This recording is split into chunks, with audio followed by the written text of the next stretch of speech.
Hello Technolovers, pencarian kata Rohingya dalam mesin pencarian Google mengalami peningkatan dalam beberapa pekan terakhir. Menyusul sejumlah insiden penolakan warga Aceh atas kehadiran kelompok etnis Indo-Arya di Tanah Rencong. Menurut Badan PBB yang menangani pengungsi UNHCR, sejak 14 November lalu, 1.075 pengungsi Rohingya telah tiba di Aceh dalam 6 gelombang.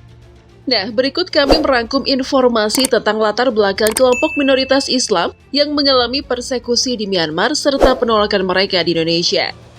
Untuk memahami konteks pengungsi Rohingya, berikut beberapa hal yang perlu kalian ketahui tentang Rohingya.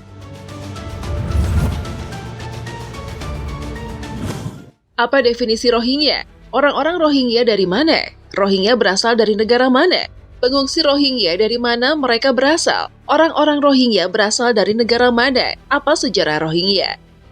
Itu adalah sejumlah pertanyaan terus-menerus yang dicari oleh mesin pencarian. Identitas Rohingya, kewarganegaraan, dan negara asal adalah fokus utama dari pertanyaan-pertanyaan tersebut. Menurut Badan Pengungsi PBB UNHCR, Rohingya adalah kelompok etnis minoritas Muslim yang telah tinggal di Myanmar selama berabad-abad, negara yang mayoritas penduduknya beragama Buddha. Apakah Rohingya merupakan bagian dari Myanmar? Itu masih menjadi perdebatan sampai hari ini. Sebagian besar sejarawan tidak setuju apakah Rohingya benar-benar menetap di Myanmar sebelum kemerdekaan dari Inggris pada tahun 1948. Sebagian sejarawan mengatakan bahwa komunitas ini telah tinggal di Myanmar selama berabad-abad.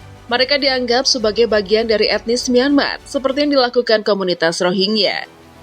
Menurut pendapat kedua, mereka baru muncul sebagai kekuatan identitas dalam 10 tahun terakhir. Hal ini mendorong pemerintah Myanmar atau junta militer untuk menggambarkan mereka sebagai pendatang dari subkontinen India. Pemerintah Myanmar mengeluarkan Undang-Undang Kewarganegaraan pada tahun 1982 yang menjadi momen penting bagi komunitas Rohingya. Karena kebijakan ini, kelompok Rohingya tidak dianggap sebagai ras nasional Myanmar. Akibatnya, mereka menjadi penduduk tanpa negara atau tanpa warga negara terbesar di dunia. UNHCR mengatakan bahwa keluarga Rohingya sangat rentan terhadap eksploitasi, kekerasan seksual dan kekerasan berbasis gender, serta pelecehan sebagai populasi tanpa kewarganegaraan. Pengungsi Rohingya berasal dari mana? Secara de facto, sebagian besar Rohingya tinggal di Rakhine, negara bagian yang paling miskin di Myanmar. Sementara kalau secara historis, mayoritas penduduk Rakhine yang didominasi oleh agama Buddha menentang keberadaan Rohingya. Kebencian terhadap Rohingya yang mayoritas penduduk Rakhine anggap sebagai pemeluk Islam dari negara lain meluas di Myanmar. Kapan krisis Rohingya dimulai? Sejak mereka tetap tinggal di Myanmar meskipun tidak memiliki kewarganegaraan, di mana menurut UNHCR hidup mereka dan kehidupan mereka telah mengalami kekerasan, diskriminasi, dan persekusi selama bertahun-tahun di Myanmar. Pada tahun 1990-an, populasi Rohingya mulai meninggalkan Myanmar secara bertahap.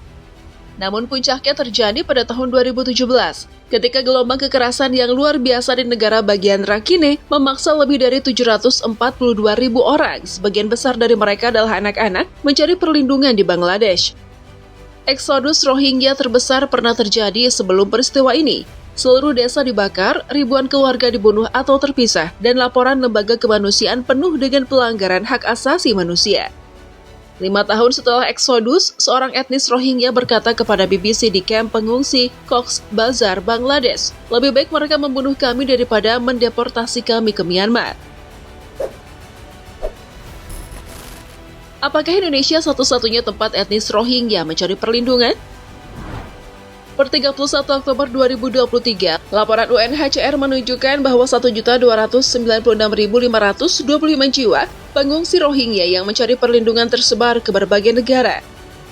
Daftar negara dengan populasi terbesar tempat singgahnya pengungsi Rohingya adalah Bangladesh dengan 967.842 warga, diikuti oleh Malaysia 157.731, Thailand 91.339, India 78.731, dan Indonesia 882. Meskipun Indonesia hanya memiliki sedikit pengungsi yang tiba di Aceh, gelombang pengungsi Rohingya telah meningkat lebih dari 100% dalam 1 pekan terakhir, mencapai sekitar 1.000 orang. Chris Lewa, Direktur Proyek Arakan yang melindungi hak asasi manusia Rohingya, menyatakan bahwa Indonesia bukanlah negara tujuan bagi pengungsi Rohingya yang mencari perlindungan. Karena tidak bisa mendarat di Malaysia atau sampai ke Malaysia, Indonesia menjadi tempat transit. Pernyataan ini diperkuat oleh kasus pengungsi Rohingya yang kabur di Aceh. Pengungsi Rohingya yang saat ini tinggal di Malaysia memberitahu bahwa mereka berani membayar 20 juta rupiah untuk mengirim saudara mereka dari Aceh ke Malaysia. Secara umum, populasi Rohingya di Malaysia lebih besar dan memiliki kemampuan untuk bekerja secara gelap. Namun, pengungsi Rohingya lebih memilih mencari tempat karena keamanan kamp Cox's Bazar belakangan ini semakin memburuk. Mereka juga berharap Indonesia bisa menjadi tempat perlindungan. Sementara itu, dalam beberapa tahun terakhir, pemerintah Malaysia telah menolak untuk menerima pengungsi Rohingya. Namun, ini dilakukan kembali pada tahun 2020. Sebaliknya, sejauh ini Myanmar memiliki 2 juta pengungsi Rohingya internal dengan 89.402 orang yang kembali dari negara lain. Mengapa gelombang pengungsi Rohingya makin banyak ke Indonesia? Perwakilan UNHCR untuk Indonesia, Ann Maiman, menyatakan bahwa ada 2 hal yang mungkin menyebabkan gelombang pengungsi ke Indonesia.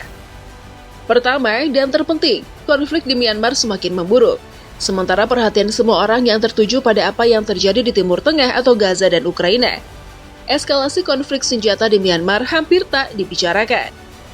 Kedua, keamanan kamp pengungsian Rohingya di Cox's Bazar, Bangladesh semakin memburuk dengan banyak kasus penculikan, pemerasan, pembunuhan, dan serangan. Di Cox's Bazar, pengungsi tidak memiliki perlindungan yang memadai. Mereka khawatir karena insiden tersebut meningkat, mereka merasa takut, karena itu kami melihat peningkatan. Mengapa warga Aceh menolak Rohingya? Pengungsi Rohingya terus berdatangan ke Aceh dan beberapa warga menolak mereka di beberapa tempat. Sebagai perwakilan warga di Kabupaten Pidie, Azwani, 65 tahun, mengatakan bahwa warga menolak karena pengungsi Rohingya melanggar norma-norma yang telah disepakati. Kedua, mereka masuk ke Aceh tanpa meminta izin dari pihak lokal, tidak hanya dengan orang desa, tetapi juga dengan mustika atau aparatur desa. Akibatnya orang Aceh menolak karena mereka tidak dianggap sebagai pemerintah Kecamatan Padang Tiji. Ini yang berwenang untuk memutuskan apakah bisa orang etnis Rohingya tinggal di Aceh atau tidak. Kami atas nama kemanusiaan, dia Rohingya, orang Islam. Sudah kami terima, sekarang sudah cukup kami menerima, kata Teku Muslim yang merupakan perwakilan warga lainnya.